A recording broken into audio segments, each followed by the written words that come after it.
Assalamualaikum warahmatullahi wabarakatuh. Perkenalkan, kami dari kelompok 4 mata kuliah kimia. Kami yang beranggotakan Agil Pamungkas, Firliana Dewi Putri Basri, Jaya Hadi Mulya, Lina Eksalia akan mempresentasikan hasil diskusi kami dalam berupa rekaman video. Yang pertama, perkenalkan, nama saya Agil Pamungkas. Saya akan menjelaskan tentang tata nama kimia dan definisi ikatan kimia, kovalen, dan ion. Sebelum memasuki pembagian tata nama senyawa kimia, kita perlu ketahui terdahulu bahwa tata nama kimia adalah serangkaian aturan persenyawaan kimia yang disusun secara sistematis. Dan teman-teman mungkin sudah pernah mendengar salah satu nama senyawa. Contohnya mungkin natrium klorida NaCl. Tata nama kimia ini disusun berdasarkan aturan IUPAC, International Union of Pure and Applied Chemistry, atau Persatuan Internasional Kimia Murni dan Terapan. Organisasi ini ditujukan untuk perkembangan kimia tentunya.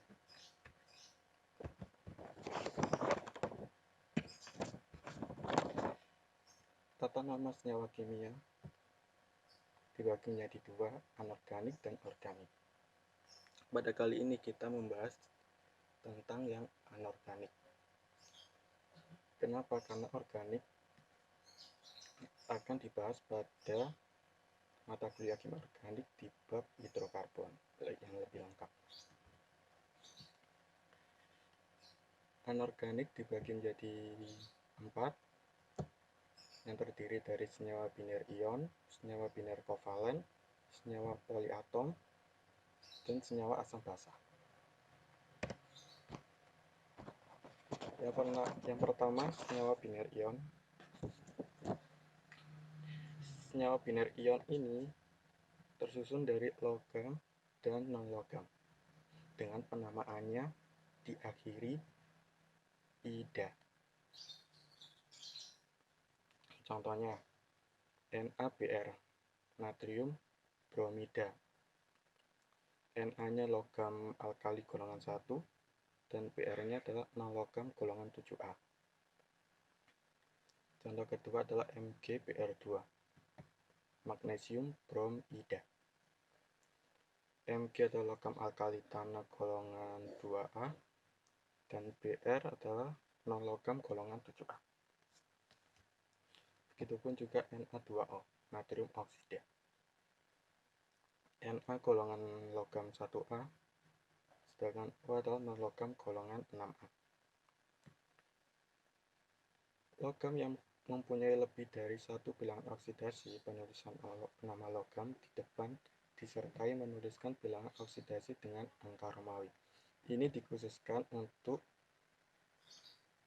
golongan B atau yang disebut dengan logam transisi yang memiliki muatan banyak gitu. Contohnya kayak Cu. Cu ini kan berada di logam golongan 1B. Dia mempunyai dua muatan, yang satu Cu+ atau Cu1 dengan yang kedua adalah Cu2+.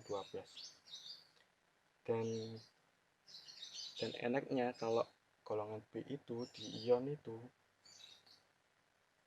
muatannya disebutkan. Jadi kalau satu ini berarti Cu yang kecil, Cu yang +1. Kalau ada tembaga 2 ini berarti Cu yang besar, Cu yang 12 gitu. Selanjutnya adalah senyawa biner kovalen. Senyawa biner kovalen terdiri dari non-logam dan non-logam dengan penamaannya yang diakhiri dengan ida. Jumlah unsur akan dinyatakan dalam bahasa Yunani. Mungkin teman-teman juga sudah pada tahu kalau bahasa Yunani itu yang dikenal dengan monoditri, tetrapenta itu dan seterusnya. Tapi di non-logam yang pertama, di non-logam A ini, jika jumlah unsurnya 1 atau mono itu tidak disebutkan karena dari rumusnya ini ya. Contohnya adalah NO, jadi nitrogen karena nitrogennya 1 nggak pakai mono, oksigennya 1 dengan ditambahi monoksida. NO2, nitrogennya 1, O-nya 2, jadi nitrogen dioksida. N2O3, nitrogennya ada 2 dan O-nya ada 3, jadi dinitrogen trioksida. Begitupun juga N2O5, dinitrogen pentaoksida, karena penta ini yang 5 ya.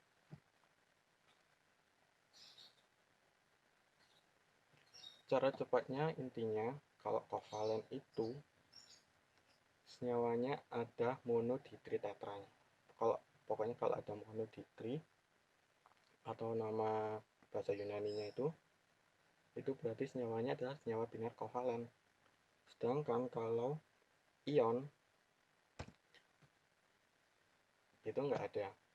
Apalagi kalau di golongan 1A itu enggak pakai bilox, golongan A itu enggak pakai bilox, kalau golongan B dia dimunculkan biloxnya.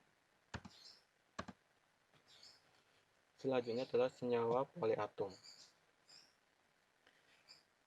Senyawa poliatom terdiri dari kation dan anion yang salah satu atau keduanya merupakan ion poliatom. Ion poliatom itu ini yang sudah ada pada tabel ini. Untuk anion yang mengandung jumlah oksigen sampai 4, penamaannya yaitu ion yang mengandung oksigen paling sedikit diberi awalan hipo dan akhiran it. Jika mengandung oksigen paling banyak diberi awalan per dan akhiran at. Penamaannya dengan cara menyebutkan nama kation terlebih dahulu. Sebelum teman-teman bingung akan poliatom ini, gunakan kan ada 2 ya, monoatom sama poliatom. Kalau monoatom itu jadi atom tunggal. Contohnya mungkin Na+, K+, Ca2+, atau Cl- gitu. Itu tunggal atomnya gitu. Tapi kalau poliatom itu banyak atom. Contohnya kayak NH4. Contohnya kayak NH4 ini. Ini kan ada atom N dan atom H menjadi satu ion, padahal dalamnya ada 2 atom. Dia bereaksi menjadi satu ion. Nah, itu disebut senyawa ion poliatom.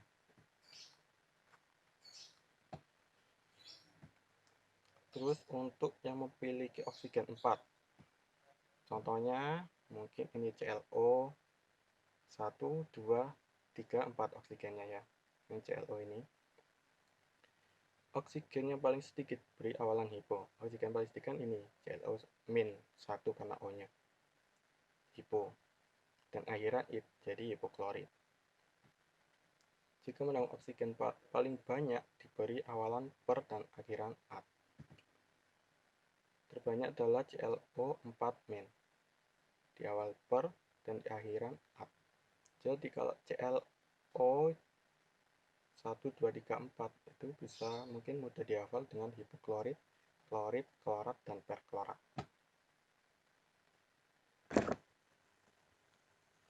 Contohnya pada sebelah tabel ini Na2SO3, natrium sulfit. SO3-nya ini sulfit, karena dia dari poliatom, ada unsur S dan ada unsur O yang membentuk satu ion. Na2SO4, natrium sulfat. CaClO2, kalsium hipoklorit. Nah, di sini kalau poliatomnya memiliki lebih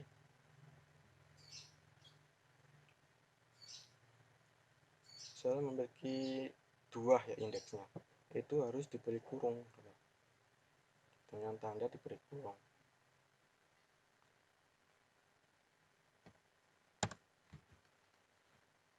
Selanjutnya senyawa asam dan basa. Asam senyawa gabungan H dengan unsur non logam, atau mungkin rumusnya dengan HXA. A.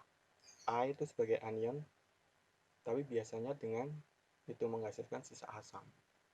Penamaannya menggunakan awalan asam lalu diikuti dengan nama pasangannya dan diakhiri dengan kata ida. Contohnya HCl, asam klorida. HBr, asam bromida. ClBrS ini kan sebagai anion.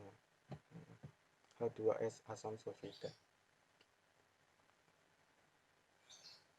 Selanjutnya basa. Senyawa basa menghasilkan ion OH atau hidroksida ketika dilarutkan dalam air.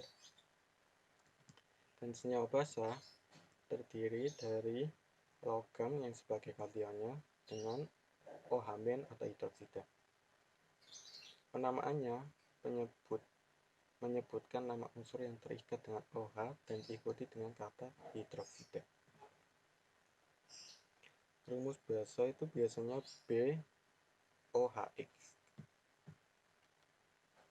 Contohnya adalah KOH, kalium hidroksida.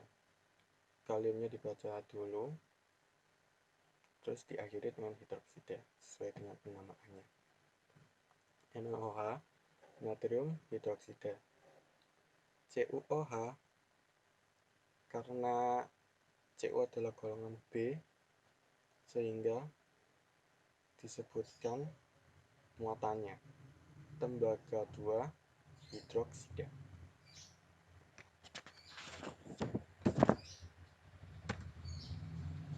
Selanjutnya adalah bagian dari senyawa kimia, yaitu senyawa organik. Senyawa organik mempunyai tata nama yang khusus, ya. Penamaannya senyawa organik hidrokarbon.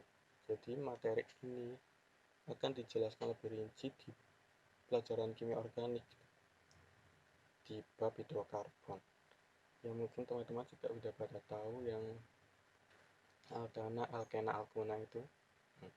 Di sini saya tampilkan tabel beberapa senyawa organik yang mungkin sudah dikenal oleh teman-teman ya.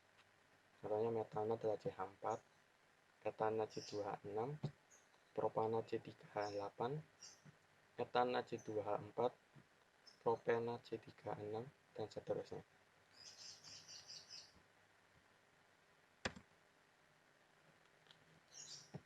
Selanjutnya adalah definisi ikatan kimia.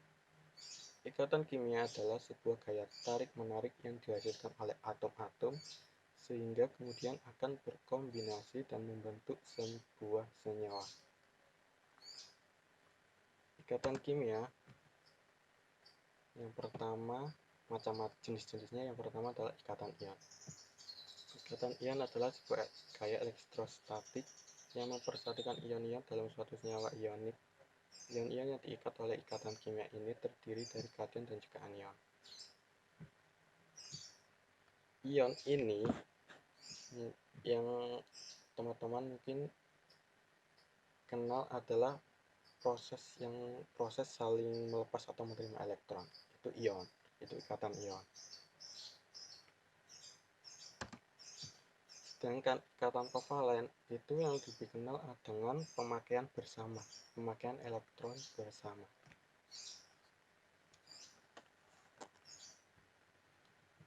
Jadi kalau ion adalah proses melepas atau menerima elektron, sedangkan ikatan kovalen adalah pemakaian bersama, pemakaian elektron bersama.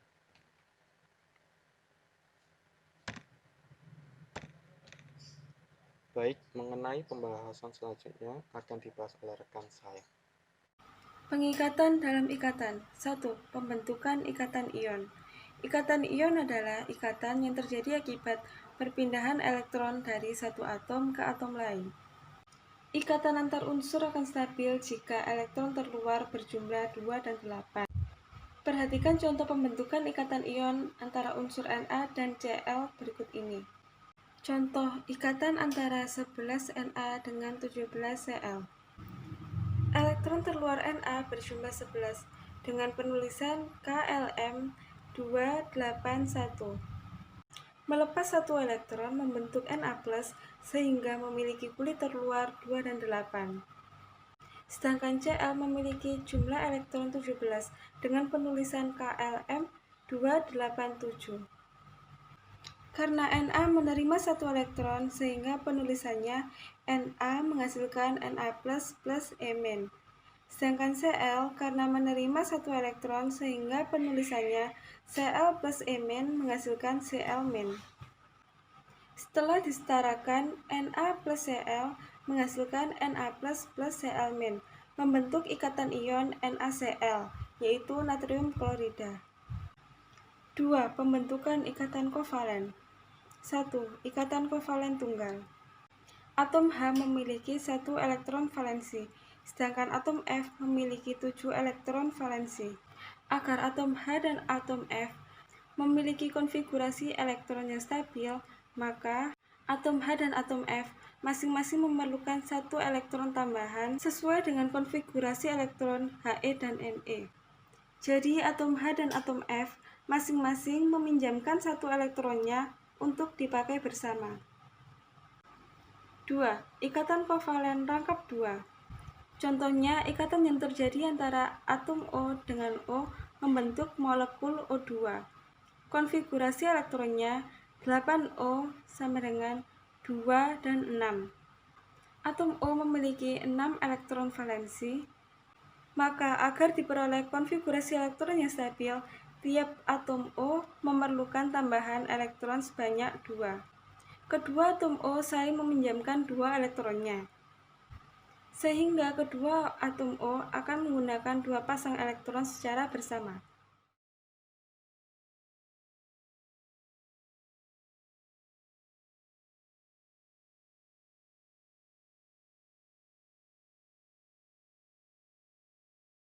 Tiga, ikatan kovalen rangkap 3.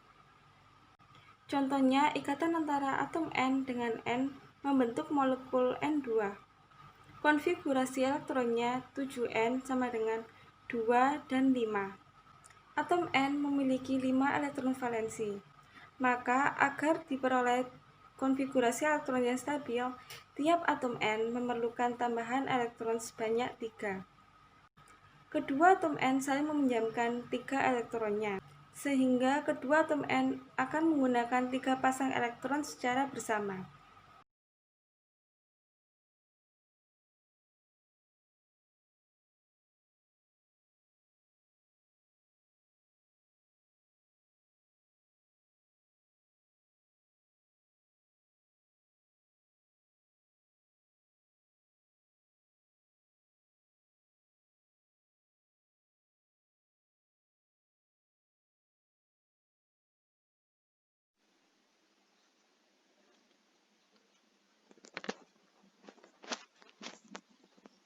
Assalamualaikum warahmatullahi wabarakatuh.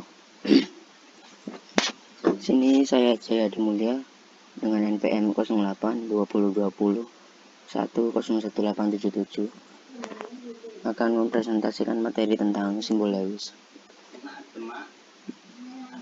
Simbol Lewis menggunakan titik-titik untuk secara visual mewakili elektron valensi dalam suatu atom. Simbol Lewis bisa dikenal sebagai diagram Lewis dot atau diagram elektron dot. Struktur Lewis adalah diagram yang mewakili elektron valensi atom dalam suatu molekul. Itu untuk struktur Lewis. Simbol dan struktur Lewis ini membantu memvisualisasikan elektron valensi atom dan molekul. Apakah mereka ada sebagai pasangan mandiri, PEB, atau dalam ikatan, atau PEI. Pada penggambaran struktur Lewis yang berikatan biasa digunakan titik dot dan silang untuk membedakan elektron valensi dari setiap unsur. Jadi nggak bingung untuk membedakan unsur satu dengan unsur yang lainnya, karena dibedakan juga simbol elektron valensinya. Yang kedua adalah kaidah oktet dan duplet. Walter Castle dan Gilbert Lewis pada tahun 1916 menyatakan bahwa terdapat hubungan antara stabilnya gas mulia dengan cara atom-atom unsur saling berikatan. Lewis mengemukakan bahwa jumlah elektron terluar dari dua atom yang berikatan akan berubah sedemikian rupa sehingga susunan elektron di kedua atom tersebut sama dengan susunan elektron gas mulia. Jadi di sini yang dikatakan Lewis adalah unsur-unsur saling berikatan membentuk molekul ini dia itu cenderung untuk mengikuti konfigurasi elektron dari gas mulia.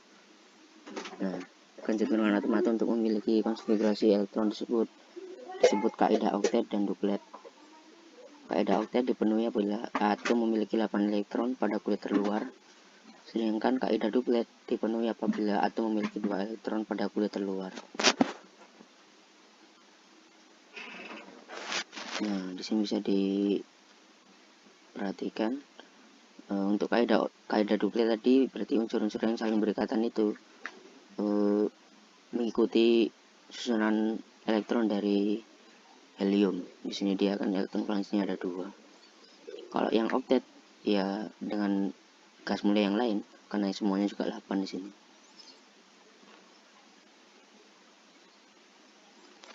Struktur Lewis untuk ikatan ionik. Ikatan ion adalah serah terima elektron antara 2 atom yang saling berikatan, di mana salah satu atom menyerahkan elektron valensinya kepada atom yang lain sehingga terbentuk kation dan anion. Gaya tarik elektrostatik antara kedua ion yang berbeda muatan tersebut menyebabkan ikatan ionik. Berikut contoh struktur Lewis dan ikatan ionik. Ini ada contoh NaCl. Na dengan nomor atom 11, susunan elektronnya 2, 8, 1. 1 ini merupakan kulit terluar dari kulit luar, jadi elektron valensinya 1. Na, di sini Na ini cenderung untuk melepas 1 elektronnya. Karena daripada dia ngambil 7 untuk jadi 8, dia cenderung melepas 1 untuk jadi elektron valensi 8. Na di sini kan setelah dia melepas 1 elektron dia jadi plus, Na plus. Elektron valensinya jadi 8, jadi dia cenderung ke oktet ditambah 1 elektron yang dilepaskan tadi. Nah, Cl di sini dengan nomor 17, susunan elektronnya 2, 8, 7. Elektron valensinya 7. Jadi dia cenderung untuk menerima 1 elektron untuk jadi 8 daripada melepas 7 jadi 8 ini tadi. Cl 287 ditambah 1 elektron yang dilepaskan dari Na tadi. Nah, jadi terima 1 elektron jadi min, Cl min 288. Nah, sama juga dia oktet juga berarti. Atom Na memiliki 1 elektron valensi dan atom Cl memiliki 7 elektron valensi. Kemudian atom Na melepas elektron valensinya sehingga terbentuk ion Na+ karena dia melepas 1. Sementara atom Cl menangkap 1 elektron yang dilepaskan dari Na sehingga terbentuk ion Cl-. Nah, sini Na+ tambah Cl-. Nah, ini yang X ini dari elektron valensi dari Na tadi yang dilepaskan untuk ditangkap oleh Cl.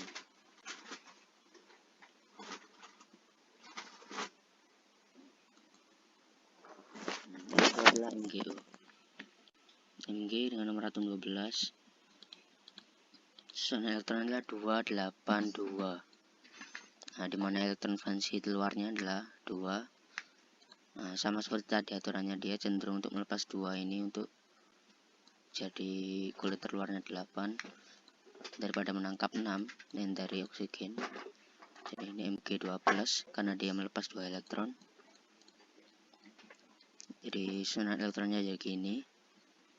Oksigen dengan 26, elektron valensinya 6. Dia menangkap 2 elektron yang dari Mg. Nah, dia jadi minus. Oksigen 2 min, 2, 8. Cenderung untuk jadi oktet semua ini berarti. Elektron valensinya jadi 8 semua. Atom Mg memiliki 2 elektron valensi dan atom O memiliki 6 elektron valensi. Kemudian atom Mg melepas elektron valensinya. Ini dia melepas. Nah, tadi. Kemudian Mg sehingga terbentuk ion Mg2+. Nah, dan atom oksigen menangkap 2 elektron yang dari Mg tadi sehingga terbentuk ion O2-.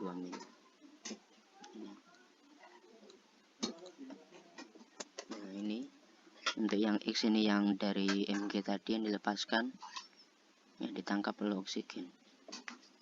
Dia jadi 12 karena dia kehilangan muatannya, pindah ke oksigen ketambahan 2 muatan elektron jadi tambah 2 min.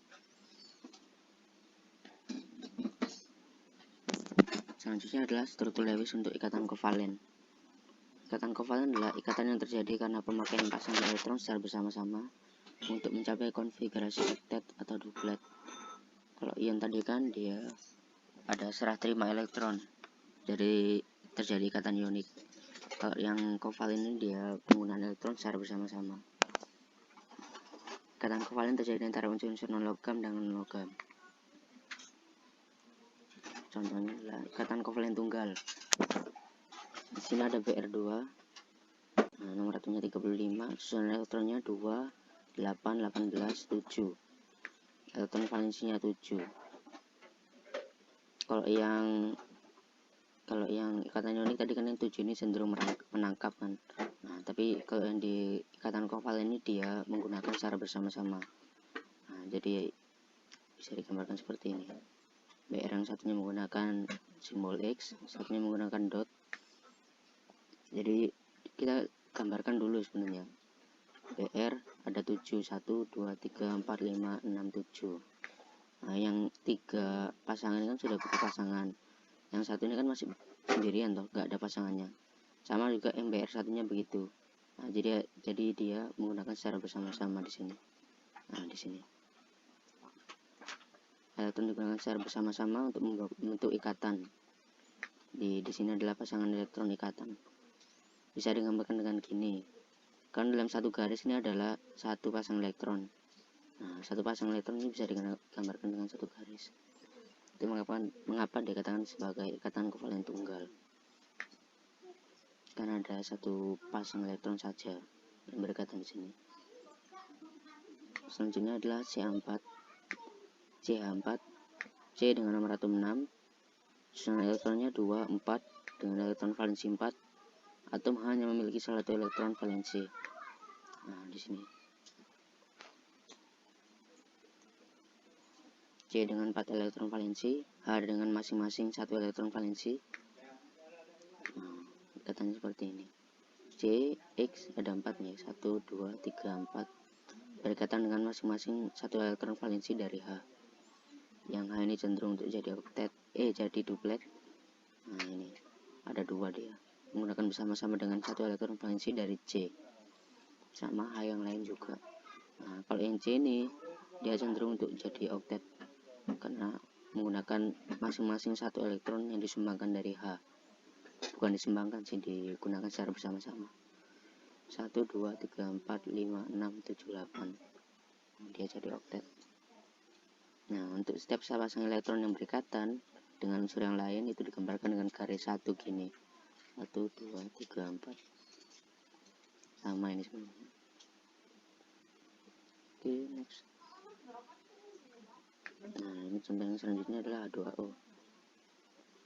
Sama ya seperti tadi penjabarannya. Oksigen dengan nomor atom 8. Susunan elektronnya 2, 6. Elektron valensi 6.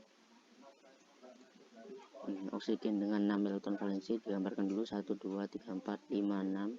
Nah, jadi ada 2 elektron di sini yang tidak berikatan ya. Nah, dengan 2 dari H. Nah, jadi dia cenderung dekat ke sini, ini ke sini, ini ke sini. Nah, jadi begini. H ini duplet 2 elektron valensi. Oksigen jadi 8. 1, 2, 3, 4, 5, 6, 7, 8. Nah, ini yang PEB tadi. Pasangan elektron bebas. Ini pasangan elektron ikatan. Dia berikatan dengan unsur lainnya. Nah, bisa digambarkan seperti ini. Untuk sepasang elektron yang berkaitan dengan unsur yang lain digambarkan dengan ini garis. Nah, ini untuk pasangan elektron bebasnya.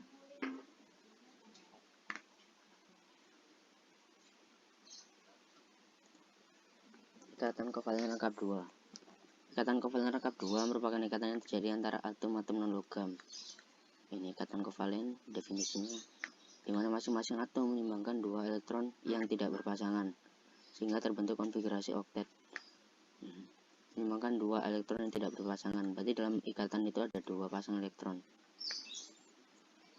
Di sini ada CO2 dengan nomor atom 6, penyabarannya 2, 4 dengan elektron valensi 4.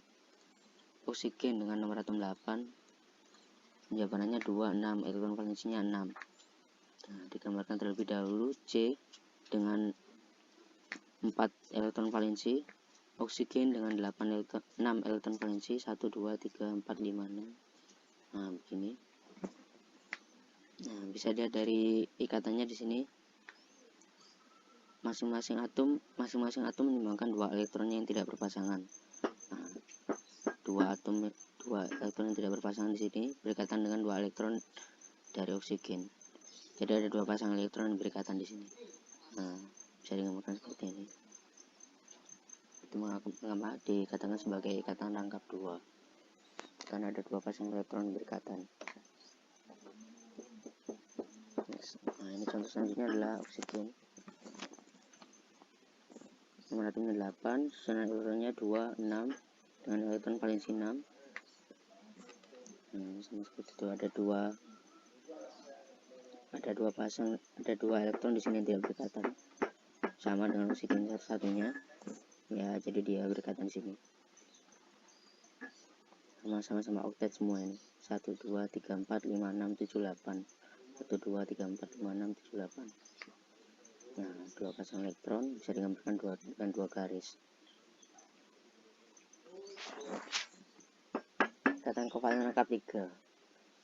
Ikatan kovalen rangkap 3 merupakan ikatan kovalen yang terjadi antara atom non-logam dengan non-logam. Ini definisinya dari ikatan kovalen, di mana masing-masing atom menyumbangkan 3 elektron yang tidak berpasangan untuk digunakan bersama-sama. Nah, contohnya seperti ini. Nitrogen dengan 7, nomor atomnya, susunan elektronnya 2, 5 dengan elektron valensi 5 yang terluar. Seperti ini, 1, 2, 3, 4, 5. 1, 2, 3, 4, 5. Nah, ini yang belum berikatan ada 3 ini. Nah, ini kan cenderung jadi pasangan elektron bebas yang luar ini. 1, 2, 3 sama dengan ini. Ya, ini bakal berikatan ini dengan ini dengan ini dengan ini. Nah, bisa digambarkan seperti ini. Untuk setiap pasangan elektronnya ini ada 1 garis. 1, 2, 3. Jadi bisa digambarkan seperti ini. Sama ini oktet juga. 1, 2, 3, 4, 5, 6, 7, 8.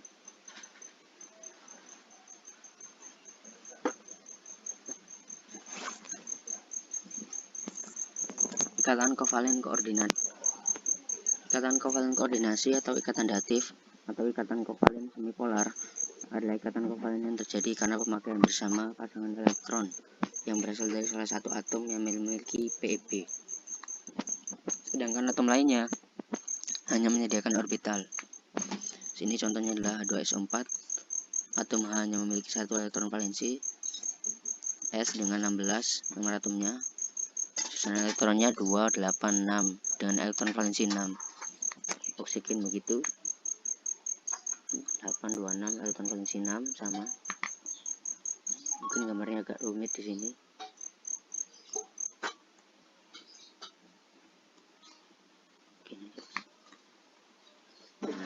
Sini dikatakan kan ikatan kovalen yang terjadi karena pemakaian bersama pasangan elektron yang berasal dari salah satu atom yang memiliki PEB. Sedangkan atom lainnya hanya menyediakan orbital atau hanya menyediakan lintasan saja. Nah, di sini sulfur di sini dia memiliki PEB. Nah, ini pasangan elektron bebas miliknya. Yang X ini kan miliknya sulfur.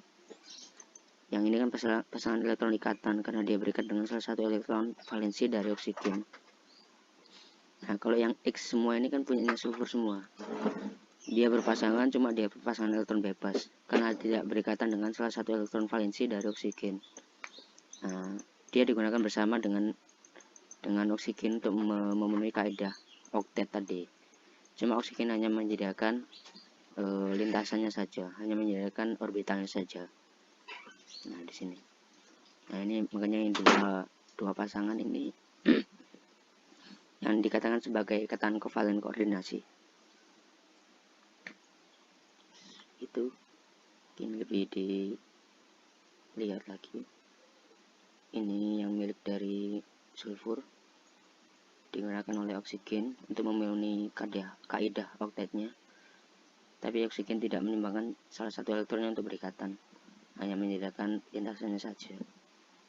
orbitalnya saja.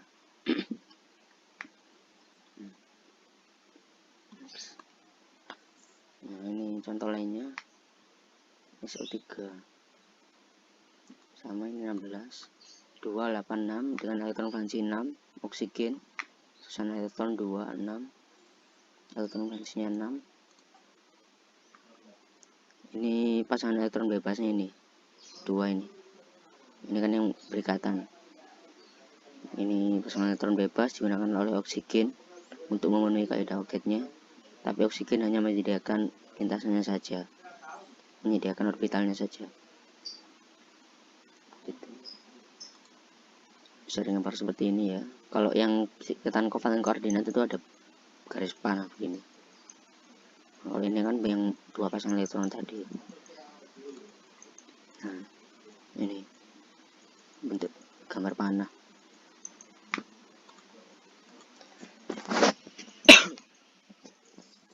Selanjutnya adalah penyimbangan kaidah oktet.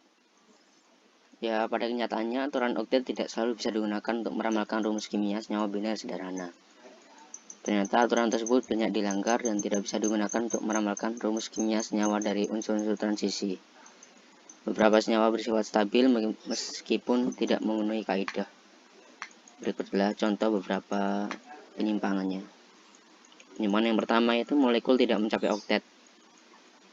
Itu terdiri dari unsur Be, berilium, boron, dan aluminium.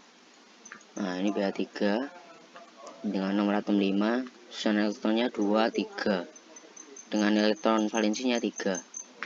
Atom hanya memiliki 1 elektron valensi. Nah, bisa digambarkan seperti ini ya. Ini kan ada 3 elektron valensi untuk B, digambarkan dengan dot ini, H dengan X-nya. Nah, di sini kan yang B ini tidak mencapai oktet. 1, 2, 3, 4, 5, 6. Kurang 2 elektron untuk mencapai kaidah oktet. Kalau yang H ini memenuhi duplet. Nah, ini kan ada 2 di sini. Dalam lintasannya H. Tapi untuk yang boron di sini dia kurang 2 elektron untuk memenuhi kaidah oktet. Ini contoh yang pertama untuk molekul tidak mencapai oktet. Selanjutnya begini. Ini adalah B3 boron dengan nomor atom 5, susunan elektronnya 2, 3 dengan elektron valensi 3. Fluor juga gitu. 9, 2, 7 elektron valensi 7. Jumlah elektron pada atom B hanya berjumlah 6. Sedang masih kurang 2 elektron untuk memenuhi kaidah oktet. Nah, di sini.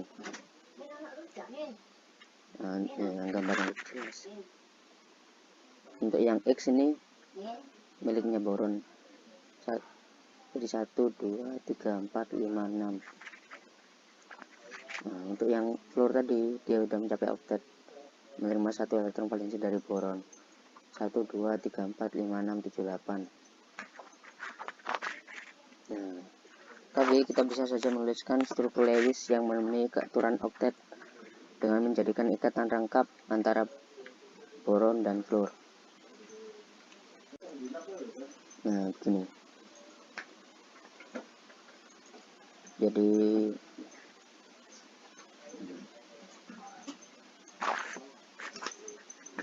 namun ternyata dengan struktur ini menyebabkan muatan formal positif pada atom fluor, atom yang paling elektronegatif. Jadi gambaran sebelumnya seperti ini.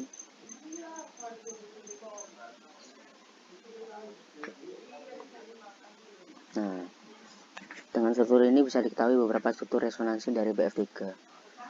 Dari yang saya ketahui, struktur resonansi itu suatu molekul yang strukturnya sama, tapi konfigurasi elektronnya berbeda. Dalam menulis struktur resonansi, kita hanya boleh memindahkan elektron, sedangkan posisi inti atom tetap seperti pada molekulnya. Nah, jadi ini hanya elektron valensinya saja, elektronnya saja yang berbeda posisinya. Ini ada ikatan di sini, ikatan rangkap 2 di sini, ikatan rangkap 2 di sini. Artinya ada ikatan rangkap 2 di sini.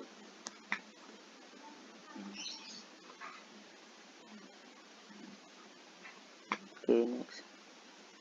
Yang penyimpangan kedua kedua yaitu molekul melampaui oktet. Unsur-unsur di periode 3 ke atas dapat melampaui oktet seperti PCl5, SF6, atau ClF3. Nah, ini PCl5. Nomor atomnya 15. Susunan elektronnya 2, 8, 5 dengan elektron valensi 5. Cl dengan nomor atom 17. Susunan elektronnya 2, 8, 7 dengan elektron valensi 7. Nah, bisa dilihat dari sini. B dengan elektron valensi 5, 1, 2, 3, 4, 5 yang X ini. Cl dengan masing-masing 7 elektron valensi. Nah, yang 6 sudah berikatan mandiri, yang satunya disumbangkan ke B untuk berikatan. Nah, jumlah elektron pada atom B berjumlah 10 elektron, kelebihan 2 elektron untuk memenuhi kadar oktet. Nah, 1, 2, 3, 4, 5, 6, 7, 8, 9, 10. Jadi kelebihannya di sini, molekulnya melampaui oktet untuk unsur B. Next.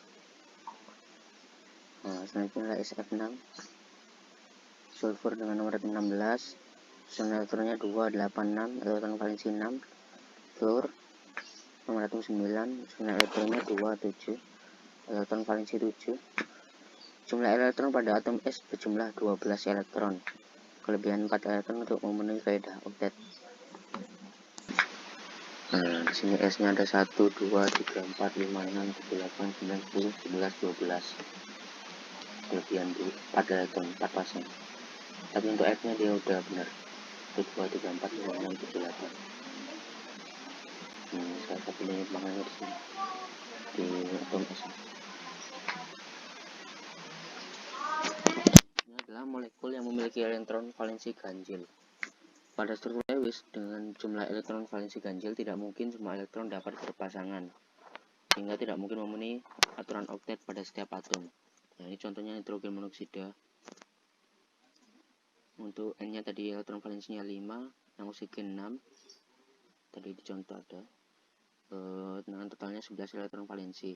Nah, ini kan ganjil nih. Nggak mungkin ada satu elektron yang tidak berikatan ini.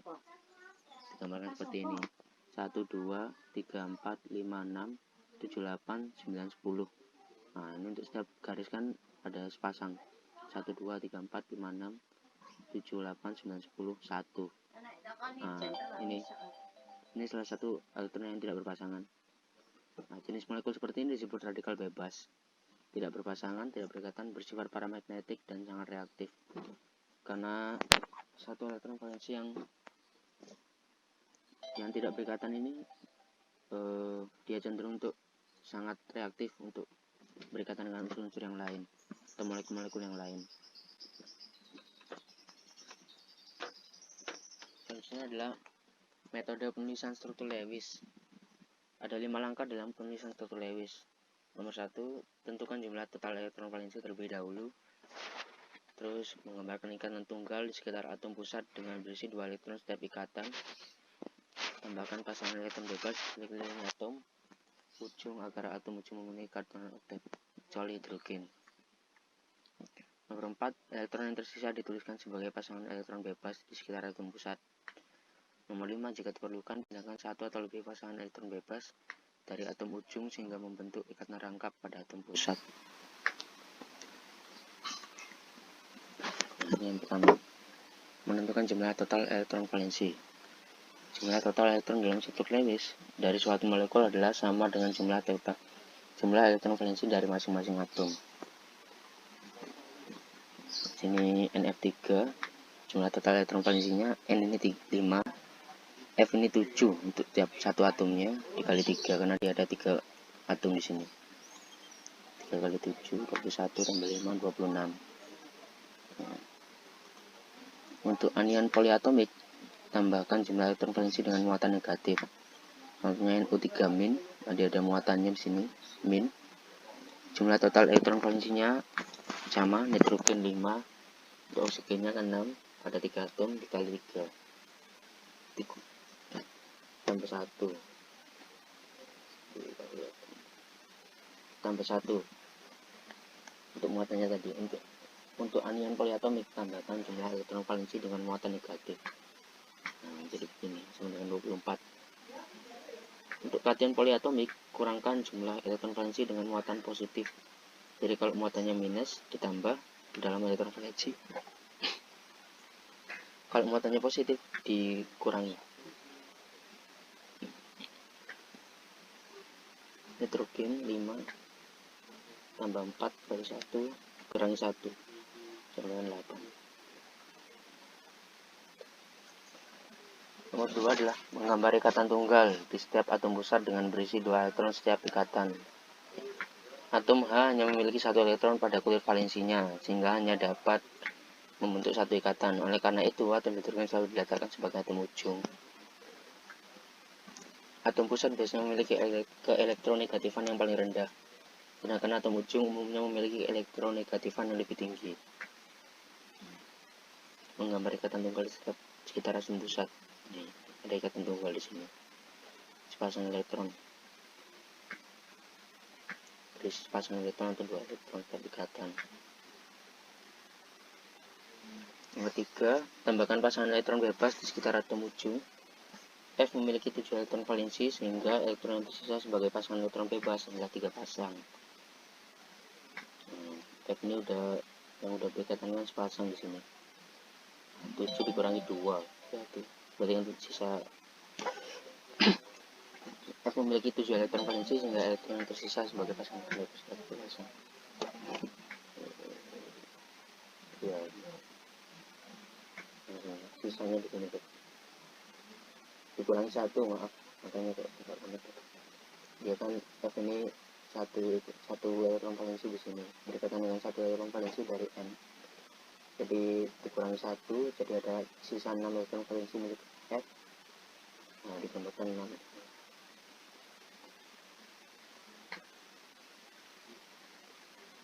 Yang keempat, elektron yang tersisa dituliskan sebagai pasangan elektron bebas di sekitar atom pusat.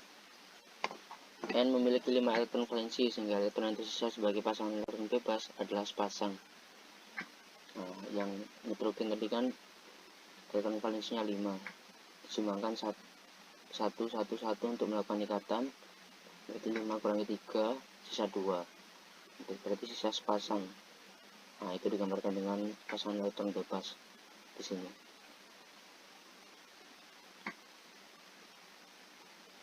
Terus yang terakhir, nah, jika diperlukan, pindahkan 1 atau lebih pasangan elektron bebas dari atom ujung agar membentuk ikatan rangkap pada atom pusat. Contoh CuCl2. Jumlah total elektron valensinya, nah ini untuk karbon 4, oksigen 6, fluor ini 7, ada 2 atom, 2 dikali 7 sama 24. Nah, rangkap pertamanya begini. Untuk setiap digambarkan 1 pasang elektron, 1 pasang ikatan, masing-masing berisi 2 pasang elektron, 2 elektron, sepasang elektron di sini. Yang ketiganya, tambahkan pasang elektron bebas di atom ujung. Tidak ada elektron sisa ya untuk C nya, karena dia sudah berikatan. Nah, kalimatnya begini, kan dia pindahkan 1 atau lebih pasangan elektron bebas dari atom ujung agar membentuk ikatan rangkap pada atom pusat. Nah, jadi di sini oksigen, pasangan elektron bebas dari oksigen ini pindah ke C, pindah ke ikatan dengan C di sini. Nah, jadi ini udah ada sepasang elektron yang berikatan, ditambah 1 pasang elektron dari pasangan elektron bebas, jadi ada 2 rangkap ikatan di sini. Nah, jadi bentuknya begini.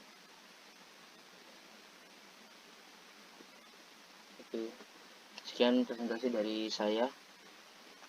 Saya Jadi Mulia. Mohon maaf bila Ikatan. Orde ikatan adalah jumlah ikatan kimia antara sepasang atom. Misalnya dalam nitrogen diatomik, orde ikatan adalah 3. Dalam asetilena, orde ikatan antara 2 atom, karbon juga 3, dan orde ikatan CH adalah 1. Orde ikatan berpengaruh terhadap besar kecilnya panjang ikatan.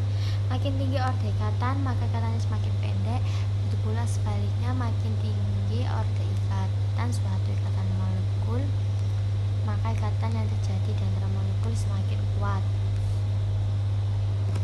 Hitungan untuk order ikatan, jumlah elektron yang berikatan dikurangi jumlah elektron yang tak berikatan dibagi 2.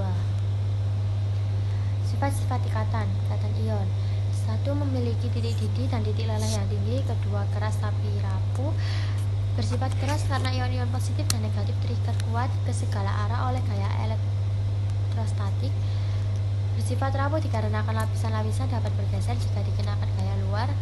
Ion sejenisnya dapat berada satu di atas yang lainnya sehingga timbul tolak-menolak yang sangat kuat yang menyebabkan terjadinya pemisahan. Ketiga, berupa padat pada suhu ruang. Keempat, larut dalam pelarut air tetapi umumnya tidak larut dalam pelarut organik. Kelima, tidak menghantarkan listrik dalam fasa padat tetapi menghantarkan listrik dalam fasa cair. Zat yang dikatakan dapat menghantarkan listrik apabila terdapat ion-ion yang dapat bergerak bebas membawa muatan listrik. Sifat ikatan kovalen yang pertama, titik leleh dan titik didih. Senyawa dengan ikatan kovalen yang rendah tidak menghantarkan listrik. Senyawa dengan ikatan kovalen tidak dapat menghantarkan listrik ini karena senyawa kovalen tidak mengandung ion atau elektron bebas. Lambatnya reaksi dan juga terdapat isomerisme. Sifat ikatan logam berwujud padat pada suhu kamar kecuali Hg. Kedua, keras tapi lentur atau dapat ditempa. Ketiga, mempunyai titik didih dan titik leleh yang tinggi. Keempat, penghantar listrik dan panas yang baik. Kelima, juga mengkilap. Kepolaran ikatan. Kepolaran adalah suatu keadaan di mana distribusi penyebaran elektron tidak merata atau elektron lebih cenderung terikat pada salah satu atom. Kepolaran erat kaitannya dengan keelektronegatifan dan bentuk molekul. Dalam hal kepolaran, suatu senyawa tergantung dari harga momen dipolnya. Momen dipol sendiri adalah selisih harga keelektronegatifan antara atom yang berikatan. Kepolaran senyawa akan bertambah jika beda keelektronegatifan atom yang berikatan semakin besar. Berdasarkan kepolaran atom-atom yang berikatan dibagi atas kovalen polar dan kovalen nonpolar.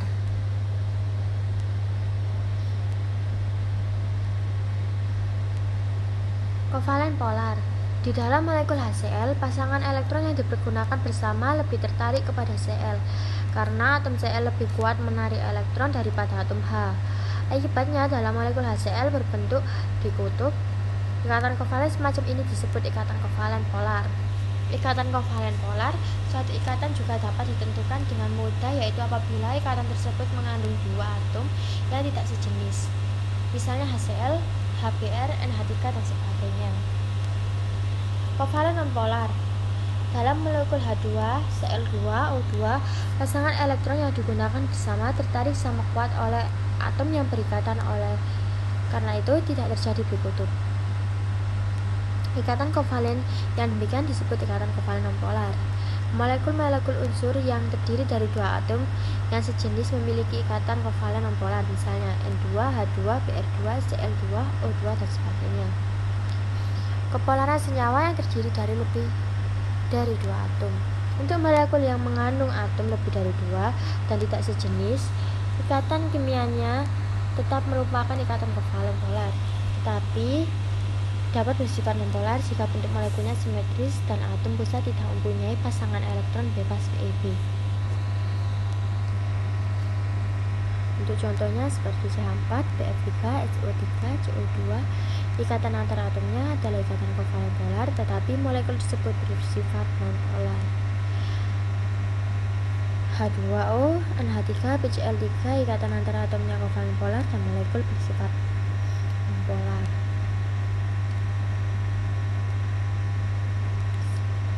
Contoh soalnya seperti ini.